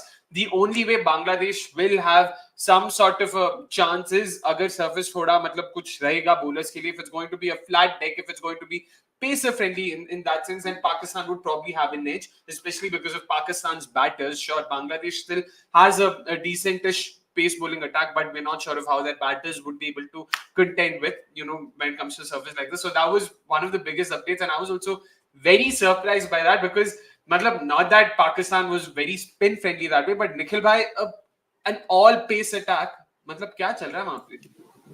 And that too, very, very importantly, with a Duke's ball, if I'm not wrong. Duke's ball, it's going to be fascinating to see how Duke's ball does the damage, because you saw what is done in the West Indies where surfaces are now green and you're seeing the ball fly, take the edge. So very, very exciting times. We talked about in the previous seminar how it's important for San Masood and Jason Gillespie to lay down the plan that this is our plan and this is how we are going to go about it. So if they're going to go to the Duke's way in their entire setup and they're going to play 5 pacers, well, bring on Bangladesh, another low scoring game. I am all in. Yeah, because it's a good point that you bring up there, because it'll depend on those abrasive surfaces and how that ball reacts. And I know Pakistan are great, just generally historically, exponents of reverse swing. So whether that'll be, of course, another thing to consider with the Duke's ball in the subcontinent. India don't use the Dukes, remember? It's just England and the West Indies. Everyone else use the Kukubara. India use their own beloved SG at home. Just another thing on this series, we can tell you that there's a lot of things happening in Pakistan right now in terms of the build-up to the Champions Trophy, and hence the test match has moved from Karachi to Rawalpindi. So they went on to say that they've done this purely because of crazy heavy construction and tight development reschedules. So I don't know how that's going to play out, but from a WTC perspective, Akshay, I know they have England later on as well. And if Pakistan can at least lay the gauntlet against Bangladesh, they can also kind of think, like South Africa, that they could be light at the end of the tunnel, no matter how hard it is. Of course, it would be very foolish to sort of completely rule a team out, 9 months before the WTC final. It's just that, when you're playing England again, it's especially given how England themselves have played. To be clear, this is happening in England, right? Yeah. So given that, that makes it even more. Pakistan, England is playing in Pakistan. When was the last time England played Pakistan? That was a part of the previous final. No. Yeah. October 22. Yeah. The Rhodes one. Okay, I thought that was a part of this WTC edition itself. But again, I know last week we spoke about how it is most likely going to be India-Australia. It's only because the odds are far, far, far lower for the others. Yeah, Pakistan, can they defeat England? Again, at the risk of tooting my own horn, of course they can. But will they? I don't think so. यार मतलब नहीं हो पाएगा उनसे. They themselves are sort of going through a bit of, I don't know if I can say transition, or there's a lot of changes that are happening there. So they'll have to settle down. Players need to be given their roles. They need to understand better कि boss किसको कहाँ पे खिलाना है. Like Nikhil bhai mentioned, if Gillespie and Shan Masood are able to lay down a roadmap where they think long term and not just think about कि boss ये series में क्या करना है या ये match में क्या करना है, only then will something be possible. But right now, as things stand, Pakistan, England, even at home, if they are going to come up with surfaces जहाँ पे spinners की जरूरत ही ना पड़े, तो भाई फिर क्या ही करेंगे? Last time we had Will Jacks taking a fifer. This time you'll have just 5 pacers from England coming in and probably wreaking havoc against them. Yeah, I think the surfaces will be more road-like in terms of batting friendly, because I don't think they'll want their pants to be pulled down by Bangladesh at home. But let's see how the series goes forward. And again, coverage on cricket.com. Another test series and another one to talk about, which is England-Sri Lanka. And that starts on Wednesday. And no Ben Stokes, that's been addressed in the previous MNL after his shocking hamstring injury for the Northern Superchargers. It will be Ollie Pope who will be stepping into that zone, maybe because he has Baz McCullum and other experienced pros like Joe Root, so on and so forth. You expect him to kind of get this series across the line with just better personnel when you look at both squads, right? So next, does Sri Lanka have any sort of hope? Because the last time they played England in England was 2016. It's a while away. So a lot of players in these squads would be like, you know what? Ultimately, here's a chance to, again, show why Sri Lanka could spoil the surprise. Spoil the party, beg your pardon. 100%. And if you are to go by what Sanat Jaiswal spoke about for this tour, you will feel hopelessly optimistic that yes, there is definite light at the end of the tunnel. And of course, we are always underdogs. 2014, that entire two tests, you feel fresh as a charm. This is how you can beat England at home. It is not going to be easy. I think primarily Sri Lanka's two biggest challenges are going to be managing injuries to their fast bowlers, because they were getting people injured for fun. We don't even know how many of them are fit and in what status. So let's say Vishwa, who's played county cricket there, can come good. You have Asita, who had a decent, I will say more than decent time against Virat, at least, so to speak, in terms of how we wanted to go about it. But you have Layuru Kumara, who also can be. So if you compare attacks, you say both attacks are relatively young. It's not a case that England are playing Anderson, Broad, and Vokes and others. Sri Lanka have no chance. But Gus Hankinson has had a good opening. And they are playing at home. They know the conditions inside out. Can Sri Lanka hold them to their horses, because that's what Sanat considered as well in his interview, that we know how England will play. And we are happy to ensure we know when to attack, we know when to defend with the ball as well. Something Pat Cummins did, and he was blasted by Ricky Ponting and others, that why do you have a deep point in the first over itself?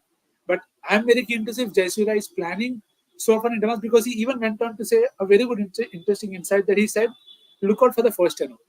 It's the first 10 overs where England are attacking you so much that you feel so much pressure. Otherwise, they're going at the same rate. So we have our own plans to see if we can contain them. Spin will not be the game as much. So very keen to see how they rule their plans with the Pacers. And if the conditions, he also mentioned the part about playing this at the end of the summer, that pitches are dry, they will be used, so they could be slower. It could potentially play into their hands, but they'll have to really have a fit bowling attack, and then hope, pray, wish, use whichever synonyms you want. They'll have to bat well. And I have a faith in Angelo Matthews. Against England, at least, Angelo Matthews always pulls something up. Hopefully, he can do that again. Yeah, we were just watching, what was it? England versus, beg your pardon, Sri Lanka versus the England Lions. And that happened in Worcester. And I think there's nothing to really like from a Sri Lanka perspective. I know Prabhache, Surya got five for. De Silva showed a little bit of resilience in that second innings. And I think the opener, Madushka, he has a lot of potential. So let's see if Sri Lanka can get their act together. You never know if, the veterans in that group can eke out another win and add something in the resume, like the Matthews and the Chandimal, so on and so forth, and the Karuratnes as well.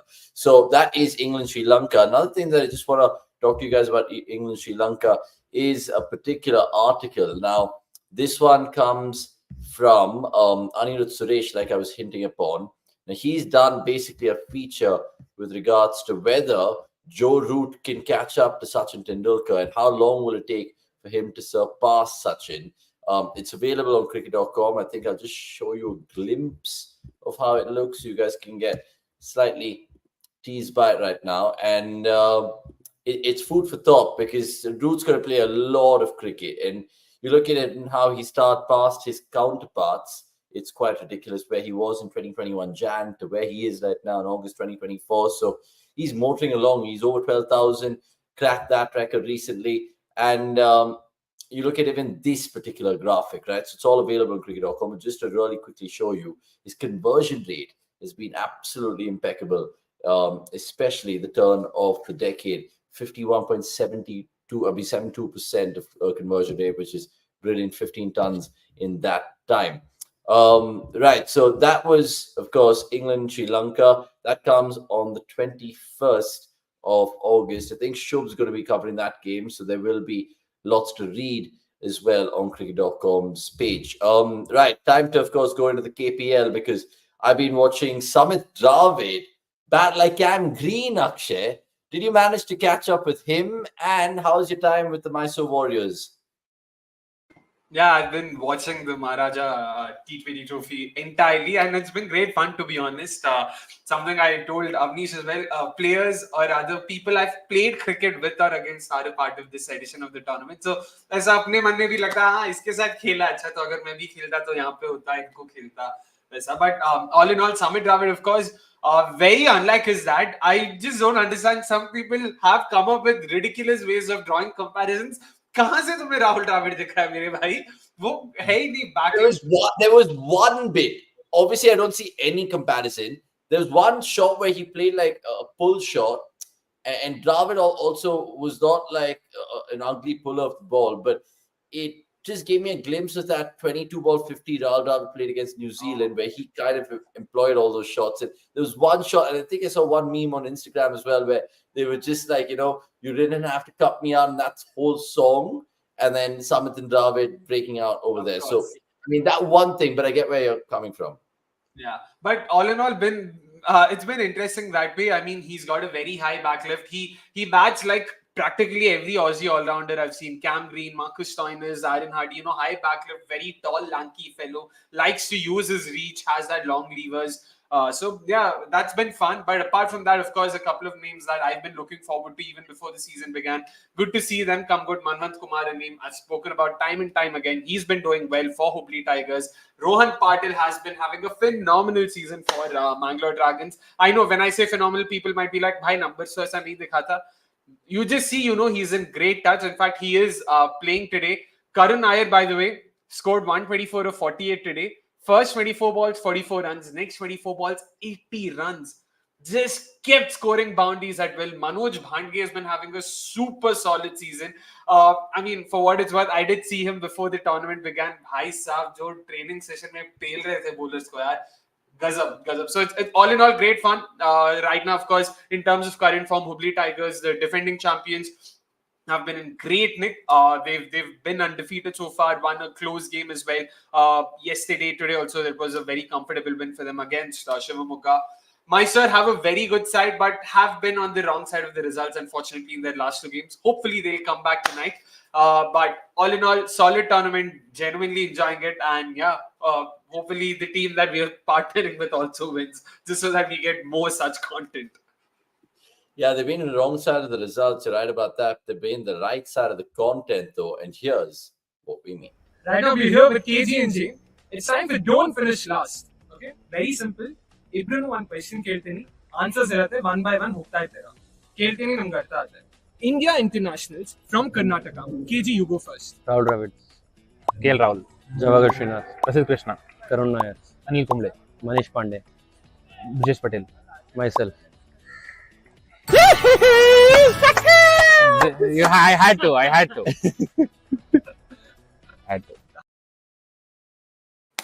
That was just a glimpse of what we're planning to do. Lots more with the Mysuru Warriors, but kudos to Akshay and the team for dishing that out. And it's just great opportunity to catch up with Karnataka players and, of course, players who played in the IPL like mad. Expected Abhilash Shetty to be more lethal, saying Santosh Udupa. Yeah, he's still not been too bad. today, I mean, everyone else went to 11, 12. This guy conceded only 27 runs in his 4 overs. So, all in all, it's still not a bad game for him. Okay. Next, I don't know if you've been watching the Maharaja Premier League, are you?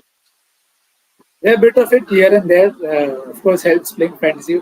Almost won a very good amount with Manamat Kumar playing in the very first game. But okay, you keep trying. I think Abhinav Manohar's game was the one that I liked the most. Had a very 84 good knock. Single-handed, yeah, 84. Single-handed. And you always see with him every season that you will get one or two such knocks where nobody else is doing anything. And he'll come in and bat like, dude, kya tumko problem hai? Just bat like me. I'm still waiting for a Manish Pandey special because that also always happens. I see Karun Nair has already ticked that box, but it is good. And rain has not helped whenever I have watched, so maybe I'll have to change my timings accordingly. Yeah, even with the fact that it happened so close to our office, we're thinking we'll probably go for a couple of KPL games because the final is on the 1st of September, so there'll be lots more league action to tuck into. Right, so that's the KPL stuff. But on the shots, so like you just saw with Akshay and the boys were there, lots more fun stuff coming through. So follow us on Instagram and press subscribe right now on YouTube as well. We've gone way over time in this MNL, but there's still a few things to just quickly talk about. IPL gossip, what have we heard so far of late? There was a lot of rumors about Nehra kind of going away from GT. There's Dravid being rumored there to get that job or potentially return to Rajasthan Royals if Sankara takes the England white ball job. So it's again a game of thrones, so to speak. What else have you heard in the IPL, Akshay? Rinku Singh to RCB, Manish Pandey to RCB. Those are two quotes coming out. Oh, Fargo, Bhagwan ka to say, even to think Rinku Singh to RCB should be a punishable offense. आ गया तो मैं भाई खत्म मतलब मैं तो आ गया तो मतलब क्या आगे बढ़ अरे you were happy with anybody in the world. वो बोल सकता हम सोच भी नहीं सकते ये बताओ भाई ये बताओ वो खुद बोल रहा है अपने मुंह से हमने कुछ नहीं किया it will still be more क्या बोलते हैं उसको more convincing than to have MS written as an uncapped player. So I know, yeah, that's the only thing apparently. Yeah, that's an update, right? That apparently BCCI is contemplating. Bhai, अगर ये हुआ ना यार, मतलब I'm sorry. Like I said before as well, had I been a part of the CSK setup, I would have lobbied for this rule to come back. So fair play to them. But the other teams, अबे सालू, मतलब झक मार रहे हो क्या तुम लोग? How can you let something like this happen? So yeah, that's it. Yeah, and do you think Dravid will get the RR job, or do you think that again remains to be seen? Again, it's on Sangha, right? If Sangha sort of leaves the spot vacant, if he decides to make the move to England, then yeah, I mean, I would imagine Rahul Dravid is in prime position to sort of fill that space. Because from what I understand, again, I don't know if those were rumors or was there any truth to it, but Yuvraj Singh had been approached by the Titans as well to replace Ashish Nehra, ahead of the mega auction. So I don't think Gujarat Titans are necessarily looking at Rahul Dravid that way. And given the Royals having had a long-standing association with Dravid, it's more likely that Rahul would go there ahead of Gujarat. Apparently, James Anderson is putting his name, or planning to put his name in the hat of the IPL 2025. Yeah, coach. No, to play.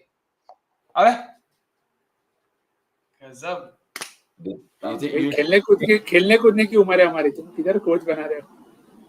Akshay, would you take him for RCB under the lights of Chinnaswamy? Of course. Bro, there's a lot of clouds in Bangalore, so Cloud is in. Come on, living up to his name. वैसे भी 400 खाने ही हैं. Anderson दे या सिराज दे क्या फर्क पड़ता है? लो किसी को भी. There's also talk about Steve Smith probably getting a bid this time because the last couple of years he was overlooked. Yeah.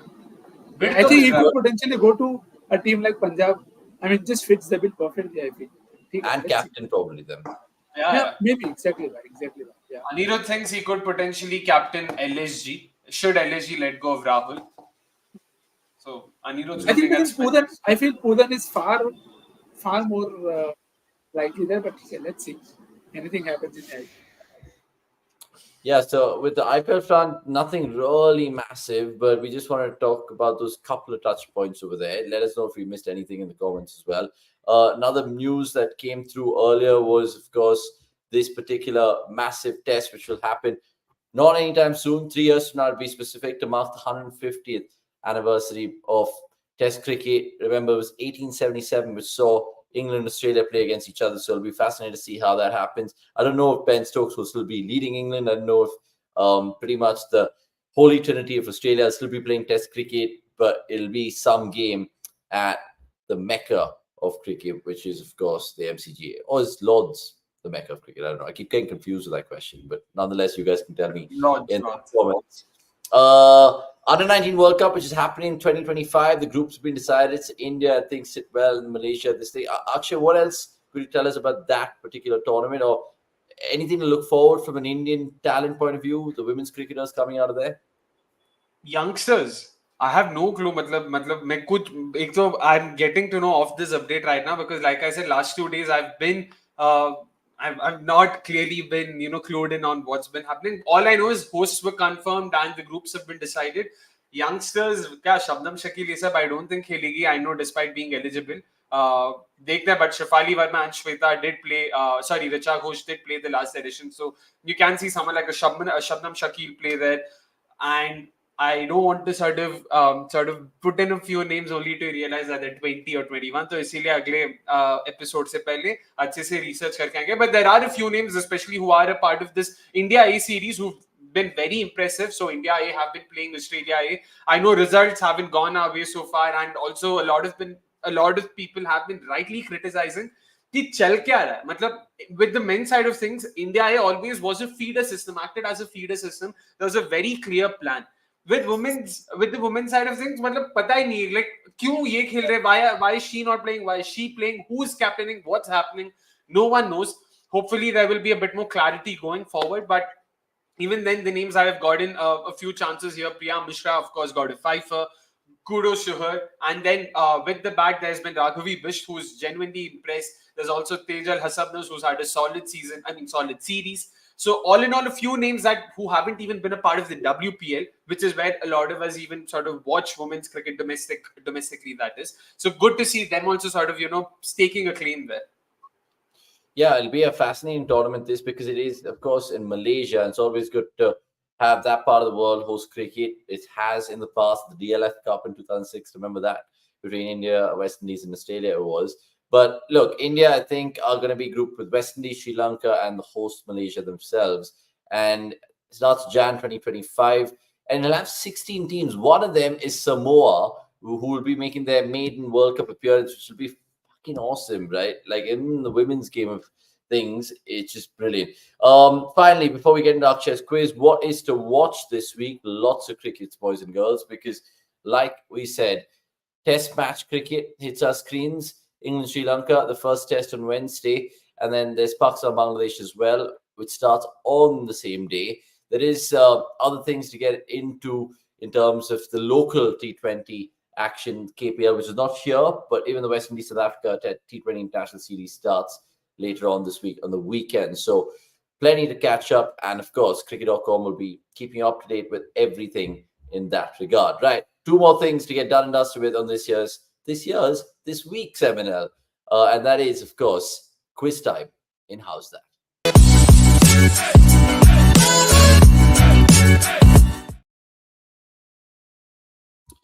Right, so last week we asked you to connect these three gentlemen, Michael Lum, Stephen Fleming, and Yuvraj Singh. Now, lots of you guys are just having absolute shots in the dark with regards to your answers in the comments. Akshay, you can take it away, my friend, with regards to what was the answer last week before telling us the question that you have this week. Yep, 100%. And of course, three very bizarre names there, Yuvraj Singh, Stephen Fleming, and Michael Lum. So we asked you to connect the following. Of course, all three made their T20 debut in the inaugural edition of the T20 Blast. So all of them played together for Yorkshire, when they made their debut, when Yorkshire, the team itself, made their debut against Derbyshire in the inaugural edition of the T20 Blast. Funnily enough, part of the same 11 was also former England coach Chris Silverwood. So again, bizarre group of names, and just makes you wonder what T20 cricket looked like, when it initially started. You had so many players and so many names here and there, and not exactly T20 cricket as we know it being played. So that was that in terms of the connect.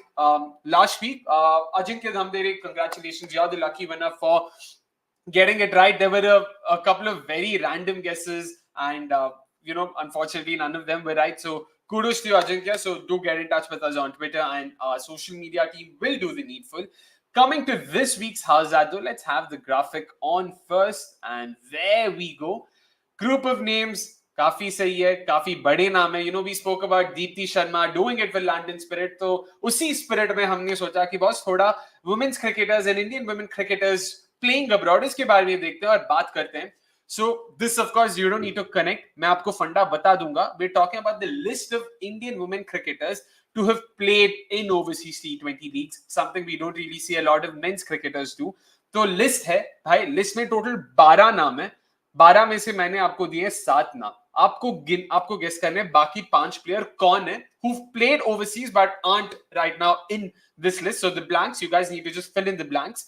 Deepti Sharma, Harmanpreet Kaur, Jemmy Rodriguez, of course. Then there is Pooja Vasarkar, Rija Ghosh, Shafali Verma, and Smriti Mandana. ये 7 नाम आपको दिए. इन 7 के अलावा जो 5 players है, you guys have to guess who the other 5 players are who have been a part of overseas leagues in any capacity, of course. I mean, not in any capacity, we're talking about players here.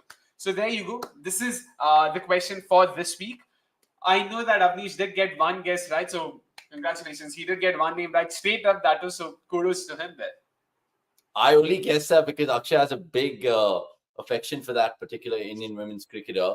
I won't give too much away, but let's see if you guys can get the other, 4 names right? Yeah, that's apart right. from that one that I guess. So totally 5 names. Who is going to be that winner? We'll tell you next week. But good question from Akshay and great questions to take in the 12-man segment, Nix. There are a few coming your way. Buckle in.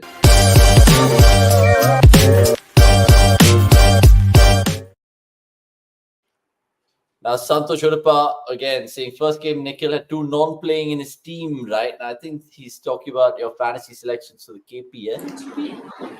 Yeah, maybe. I just, as I said, been a time off, so I made a team and forgot to edit. But it's good. You have to take those breaks from time to time. And just on that Howzzat, it was the first Howzzat that I got right when all 3 made their debuts.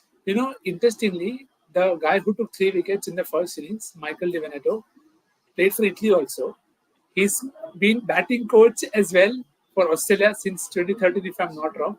And in the second innings, he was a top scorer. See, he was the player of the match as well. So this, I knew this because I knew this was probably the one game where Fleming got a first ball done. And that's how I went back to see, is it that match? And actually, I hit that game. So it just tells you cricket, you're idiots. One thing to add, Di Venuto, like Nikhil Bhai mentioned, of course, player of the match. At least according to the scorecards, do you have any idea who he opened with? He opened with someone who's played a lot of cricket for England. I'll give you that. Just one guess, random, but think very wild. Like, how did this guy open the innings? I know. Achha, Nikhil Bhai, aap mat guess karo, Avnish. Give So I'll me give you a hint. He's not a batter. Yeah. He's not a batter. 2003, this is 2003. Okay. तब के time पे bowling डालता था. One of their popular bowlers then. मतलब when you talk about 90s England bowling attack, ये नाम होता ही है वहाँ पे 90s 2000s. He's now a presenter. Was it Darren Gough? Close shout. Yeah, exactly. Good shout. It's Gough? Dominic Cock. Dominic Cock opened the innings. That's mad. It's absolutely mad. I mean, I remember Dominic Cock in that debut series for Ganguly and Dravid in 1996, and I think he kept kind of chirping Dravid away in that one as well. Akshay, Kushal Shah asking us, if the Aussies want to succeed, who would be the most important batter in India's middle order that they'd look to target? I'd probably go with Pant, given the kind of impact he's had in the last series. But based on current form, Jadeja is also a good enough shout. But these two for me, both the southpaws. Yeah, I agree with you. Absolutely agree with you. We'll give it another one to Nix with regards to Ramanakiran. We were having a chat earlier. If you guys missed it, go rewind it. Basically, who is the best test all-rounder right now? And Ramanakiran adds a follow-up to that, Nix, saying, would you consider a keeper batsman as an all-rounder too? In a world, yes, but it's very limited in terms of how much impact they can do, right? Because with the ball, you could come in first change, you could come in the middle overs, or you could in the middle session, or you could come back for reversing as well. So you would want to consider, but the role is far more greater for a bowling all-rounder, or whether it is batting order or bowling all-rounder. The chances of you making an impact is very, very, very good. Yeah, and who knows what's in store, but like ultimately, I think someone like Pant is a differentiator. So sometimes you could look at his recent numbers and be like, man, he's having more impact than any other all-rounder indeed. There was one more that I wanted to just take in this one. Yeah, Ajinkya Dandare. KL Sarfaraz Shreyas as number 6 for Bangladesh series, or will Pant play as a batter and Jarrell will be the wicketkeeper? Again, with that being a home series, do you think they'll give another shout to someone like Shreyas, or do you think they'll still keep the similar personnel who were there against England, Akshay? So your Patidals, your Parikals, and your Sarfrazes. यार personally तो मेरे को सरफराज को मांगता तो यार, मतलब उसको ही प्लेड वेल, और इंडिया में तो सरफराज मेरे को भरोसा है कि जो भी हो इंडिया में वो अच्छा करेगा. He knows he is been owning the domestic circuit for a while now. So personally, I would want them to back Sarfaraz. But thinking of the BGT, keeping that in mind, they would want KL to get some, runs under his belt, get some batting practice, get some match practice, importantly. So maybe they could look at KL as a rational choice, because BGT bhi khelna hai, to let him start playing some test cricket, let him sort of get used to the format as a whole. Shreyas pata nahi yaar, because Shreyas to BGT nahi khelne wala hai. So given that Shreyas wasn't even a part of the England series, that way. So given all of it, I don't know if Shreyas would make any sense, would fit in. Sarfaraz is the incumbent, so Sarfaraz ke badle KL is how I would look at it at best. Yeah, if Matthew Potts is bouncing Shreyas Iyer out, then I don't know what Cummins and Hazelwood and Stark will do to him there. 2 more questions and we'll wrap up indeed. Dead Virus had this earlier to say, and I wanted to know if Nix agrees with him. India should include Akash Deep for the BGT, he goes on to say, as their third seam apart from Boom and Shami. He was phenomenal on debut and had a glimpse of Shami's line and length. His skills should be honed. Do you think they would take someone like that as left field as that Shah is, Nix?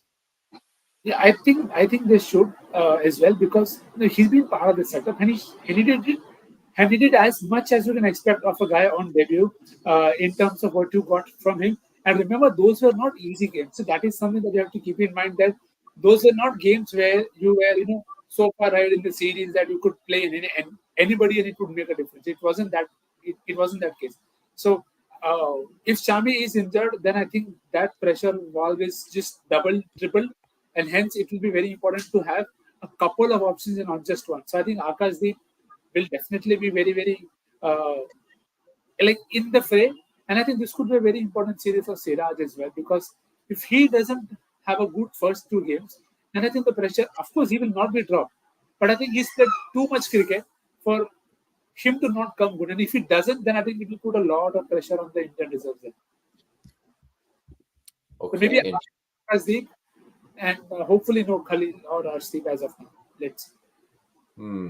It remains to be seen who that particular position gets filled by, because the Duleep Trophy will definitely give us more answers. Finally, in the 12th man segment and wrap up MNL this evening, Santosh Shurpa has been fantastic commented throughout the show. We'll end with you, sir, and you go on to ask, which other team is Tom Moody giving coaching / mentoring in franchise cricket? Now, of course, fantastic for him to get another thing on his CV with the Oval Invincibles winning that, because he was coach of them. Akshay, do you think of it? I mean, Desert Vipers in the ILT20s? He was last with Desert Vipers, but that was only for the inaugural edition.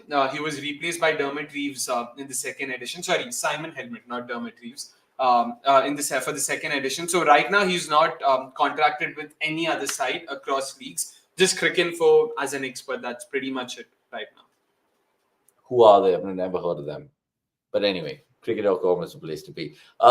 Joking. A little tongue-in-cheek there. End the show. Nikhil, thank you so much for your time. Take care and God bless. We'll see you soon. Akshay, likewise. There's plenty of stuff to get into this week. And some interesting unwind episodes also, which will happen. We can't give you the names right now until it gets done and dusted. But pretty sure you guys will love what you will see in due course. That's all we have in this one. My name's Avnish Hegde. Subscribe right now and tell a friend about cricket.com. We've hit 93,000 subscribers this week. It's only time that you guys jump on the bandwagon and, of course, get chatty with us. All things cricket. That's all we have. Cheers. We'll see you soon. Where's the fucking end screen?